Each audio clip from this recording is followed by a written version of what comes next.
گالی یعنی کسی بھی انسان کو برے کام کی نسبت دینا جس کے ذریعے اس کی بے عزتی اور توہین ہو جائے، اسے گالی کہا جاتا ہے۔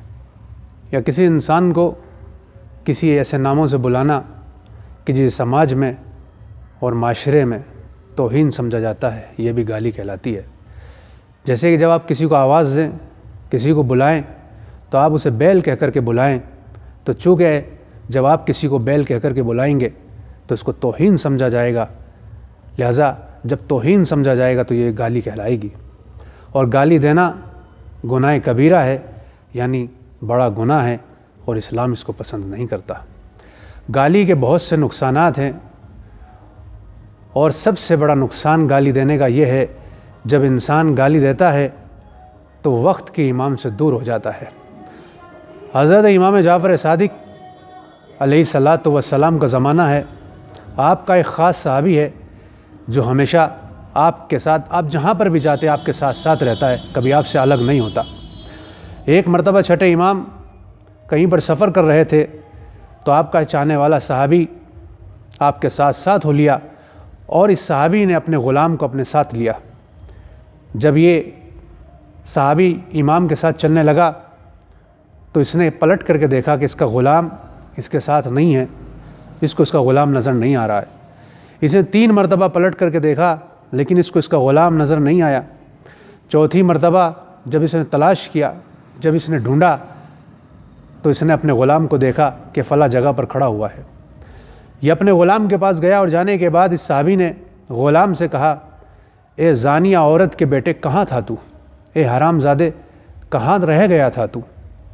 جیسے ہی امام علیہ الصلاۃ والسلام نے سنا، امام نے فوراً اپنا ہاتھ اپنی پیشانی پر مارا اور کہا، سبحان اللہ، تم اس کی ماں پر تہمت لگا رہے ہو؟ میں تو تمہیں ابھی تک پرہیزگار اور متقی سمجھتا آیا تھا، لیکن اب سمجھ میں آیا کہ تم متقی نہیں ہو، تم پرہیزگار نہیں ہو۔ جب امام کے صحابی نے یہ بات سنی تو اس نے اپنا دفاع کرنا چاہا، اپنا ڈیفینس کرنا چاہا، اور امام علیہ الصلاۃ والسلام سے فرمایا، مولا اس کی ماں مسلمان نہیں ہے۔ جیسے ہی امام نے سنا، امام نے فرمایا، تو کیا ہوا اگر اس کی ماں مسلمان نہیں ہے؟ ہر انسان کا نکاح، ہر انسان کی شادی اس کے مذہب کے اعتبار سے صحیح ہوتی ہے۔ تم نے اس کی ماں کی طرف ایک بہت بڑی نسبت دی ہے، ایک بہت بڑی تہمت لگائی ہے، اور اسلام اس چیز کی اجازت نہیں دیتا۔ تم مجھ سے دور ہو جاؤ، آج کے بعد میرے ساتھ مت آنا۔ راوی کہتا ہے کہ اس واقعے کے بعد میں نے کبھی اس صحابی کو امام علیہ الصلاۃ والسلام کے ساتھ نہیں دیکھا۔ تو آپ نے ملاحظہ فرمایا، ایک گالی امام علیہ الصلاۃ والسلام سے دوری کا سبب بن سکتی ہے۔ اگر اس زمانے میں گالی دینے والے کو امام اپنے ساتھ برداشت نہیں کرتے، اپنے ساتھ نہیں رکھتے، تو آج بھی وقت کا امام موجود ہے۔ اگر کوئی انسان گالی دے گا تو کیا ہو سکتا ہے کہ وقت کا امام اسے اپنے سینے سے لگا لے، اپنے لشکر میں شامل کر لے؟ لہذا اگر ہم چاہتے ہیں کہ وقت کے امام کی نصرت کریں، وقت کے امام کی مدد کریں، تو ہمیں اپنے زبان کی حفاظت کرنا ہوگا، اس لیے کہ زبان سے نکلے الفاظ کسی کی زندگی بنا بھی سکتے ہیں اور کسی کی زندگی خراب کر بھی سکتے ہیں۔ زبان انسان کو جنتی بھی بنا سکتی ہے، زبان انسان کو جہنمی بھی بنا سکتی ہے۔ اس لیے امام محمد باقر علیہ الصلاۃ والسلام نے فرمایا کہ اپنی زبان کی بالکل ویسے ہی حفاظت کرو جس طریقے تم سونے اور چاندی کی حفاظت کرتے ہو۔ لہٰذا گالی کو اسلام بالکل پسند نہیں کرتا۔ یہ ایک بہت بڑا نقصان ہے گالی دینے کا کہ جب انسان گالی دیتا ہے تو وہ وقت کے امام سے دور ہو جاتا ہے۔ دوسرا ایک بہت بڑا نقصان گالی دینے کا یہ ہوتا ہے کہ جب انسان گالی دیتا ہے تو پروردگار عالم اس کے رزق سے برکت کو اٹھا لیتا ہے۔ آپ غور کیجئے اور توجہ دیجئے کہ کس طریقے سے رزق سے برکت اٹھ جاتی ہے۔ حضرت امام صادق علیہ الصلاۃ والسلام فرماتے ہیں کہ من فحش علی اخیہ المسلم، کہ جو انسان اپنے مسلمان بھائی کو گالی دیتا ہے، نزع اللہ منہ برکت الرزق، تو پروردگار عالم اس کے رزق سے برکت کو اٹھا لیتا ہے۔ ووکلہ الی نفسہ، اور ایسے انسان کو اس کی حال پر چھوڑ دیتا ہے۔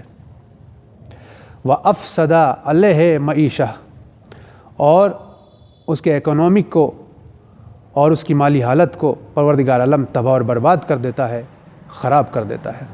تو آپ نے دیکھا جب انسان گالی دیتا ہے تو پروردگار عالم اس کی مالی حالت کو خراب کر دیتا ہے، یعنی اس کے رزق سے برکت کو اٹھا لیا جاتا ہے، یہ ایک نقصان۔ اسی طرح اصول کافی والیوم نمبر 2 میں حضور سرور کائنات حضرت محمد مصطفیٰ صلی اللہ علیہ وآلہ وسلم کی ایک حدیث، ایک روایت اور میں نے دیکھی، اور وہ روایت یہ ہے کہ جو انسان گالی دیتا ہے وہ جنت سے محروم ہو جائے گا، یعنی وہ جنت میں داخل نہیں ہو سکتا۔ اسی طرح گالی دینے کا ایک نقصان یہ ہے، جو انسان گالی دیتا ہے وہ اس انسان کی کوئی دعا قبول نہیں ہوتی، کتنی دعا کرتا رہے، گڑ گڑاتا رہے، پروردگار عالم گالی دینے والے انسان کی دعا کو قبول نہیں فرماتا۔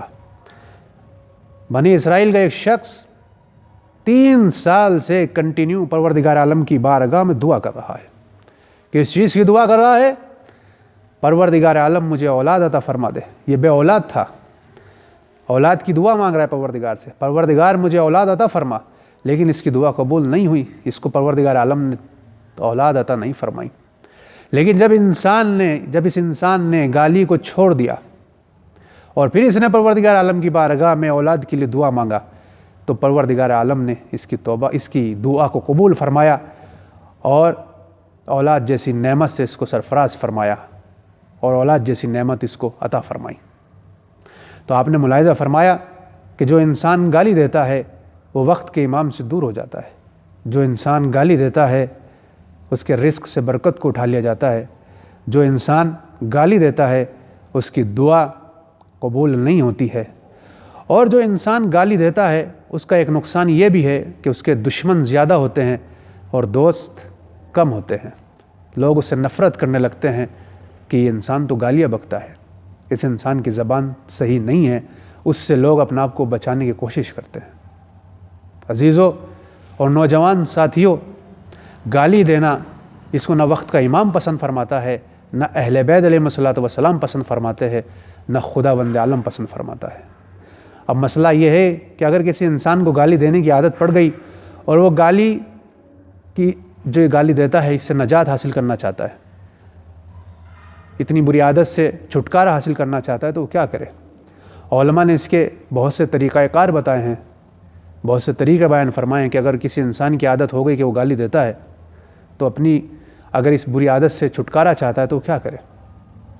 اس کا ایک طریقہ یہ ہے، کیونکہ مختصر وقت ہے، میں ایک ہی طریقہ آپ کی خدمت میں عرض کر دینا مناسب سمجھتا ہوں، بہتر سمجھتا ہوں، کہ اگر کوئی انسان اس بری عادت میں انوالو ہے اور یہ انسان گالیاں بکتا ہے، اس کی عادت بن چکی، تو اگر یہ چاہتا ہے کہ اس عادت سے چھٹکارا حاصل کرے تو جب بھی یہ انسان، دیکھیے طریقہ یہ ہے کہ گالی چھٹ جائے گی، اس کا طریقہ یہ ہے کہ جب بھی یہ انسان گالی دے تو وہ اپنے آپ کو سزا دے۔ مثلاً وہ ارادہ کر لے کہ جب بھی میں گالی دوں گا تو اتنا پیسہ نکال کر کے کسی ضرورت مند کو دوں گا، کسی نیڈی انسان کی ہیلپ کروں گا، یا اگر میں نے گالی دیا تو میں کفارے کے طور پر، سزا کے طور پر ایک دن روزہ رکھوں گا، یا پروردگار عالم نے جو نعمتیں میرے اوپر حلال کی ہیں میں ان نعمتوں کے قریب نہیں جاؤں گا اگر میں نے گالی دیا۔ تو آہستہ آہستہ کر کے انسان اس بری عادت سے اپنے آپ کو بچا سکتا ہے۔ لہٰذا اگر ہم چاہتے ہیں کہ وقت کے امام سے نزدیک ہوں اور پروردگار عالم کی رحمت ہمارے اوپر نازل ہوتی رہے، تو ہمیں چاہیے کہ ہم اس بیماری سے اپنے آپ کو بچائیں اور کبھی بھی گالی نہ سنیں اور نہ کبھی ہم گالی دیں۔